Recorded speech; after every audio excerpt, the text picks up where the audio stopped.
What happened to the beautiful game? I've been wanting to talk about the downfall of the entertainment factor of the sport for a while now, and the Manchester City versus Arsenal match finally made me do it. That match was one of the worst I've ever seen in my life, and that's disappointing because it was arguably the biggest game of the season, in one of the most intense title races I've ever watched. This match ended 0-0. There were a grand total of 3 shots on target, and there were 969 total passes. What are we doing here? I completely understand that the sport evolves tactically and winning is the only goal, but it has become so boring. Some of the best teams in the world play with so much fear. Actually, it's not even that they play with fear, it's more like they try to play with more certainty. The tactical setups don't allow for players to make too many mistakes. There are strict instructions for every player for every possible situation and play.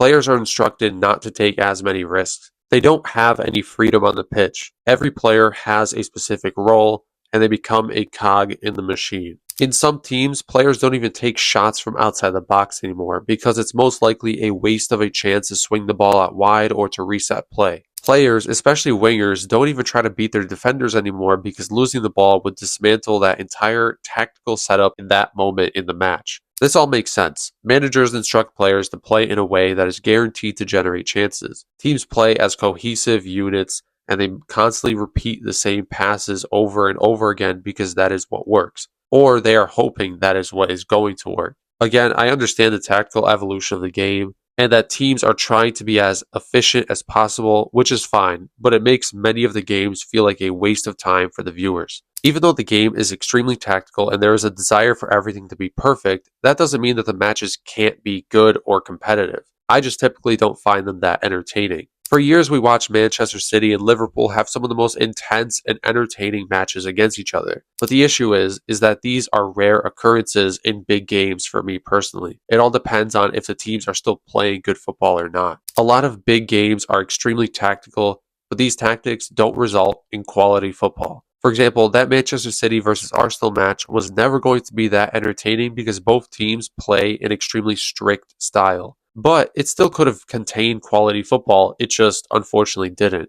Again, this is all my interpretation of the modern game. If you find this entertaining, that's fine. I'm not trying to define it as not entertaining for everyone. I'm just talking about me and my thoughts on the game. Another aspect of the modern game that has hurt the entertainment value of the sport for me is the lack of superstars. Maybe it's just nostalgia, I'm pretty sure it isn't, but a lot of the attacking players when I started watching the sport around 2010 were just a lot better as individual players compared to now. I'm only mentioning attacking players because those are the players I typically consider the top superstars. This concept is related to tactics as well. Since players have less freedom, there aren't too many individuals left that can change a game on their own or play at a world class level. If you look at the top wingers in the world today, they are mostly average compared to past top wingers. There's a commonly held opinion that Bukayo Saka is world class. Are we serious? This guy is not a world class winger for me. He is definitely one of the better wingers in the world currently, which just shows how far the standards have dropped. I would say that Salah and Vinicius Jr. are the only two wingers I would probably call world class, and even those two are nowhere near the level of past wingers. Salah is a great goal scorer, but he is nothing special technically as a player.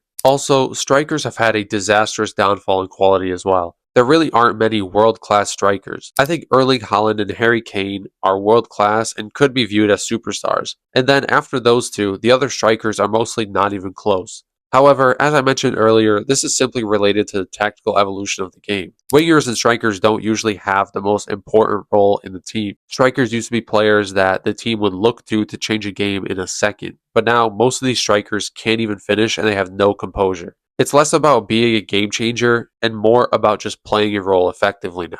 In the modern game, midfielders are the game changers. They are the superstars. I'm not saying that most top midfielders are superstars, but they are definitely the most important players in modern tactical setups. Don't get me wrong, I absolutely love football. Even though I don't find it as entertaining as I used to, I still watch about 7 to 10 matches every week. Over the past few years, I've watched more football than I ever have before in my life. I just think I have an issue with the amount of freedom that has been sucked out of the sport, and players are just too robotic, and everything has to be too perfect. I like a bit more of chaotic and intense football. Again, if you find modern football entertaining, that's great. I'm happy for you. But it would take a lot for me to find the same entertainment in it now as I used to before. I just don't find modern playstyles entertaining to watch. That'll be the end of the video. Tell me your thoughts in the comments below. I could have elaborated a bit more on this idea, but I didn't want it to be too repetitive. But hopefully I still got my point across. If you want a space to talk about football, please join my Discord server. The link will be in the description. If you enjoyed the video, please like and subscribe. Thank you so much for the support, and thanks for watching.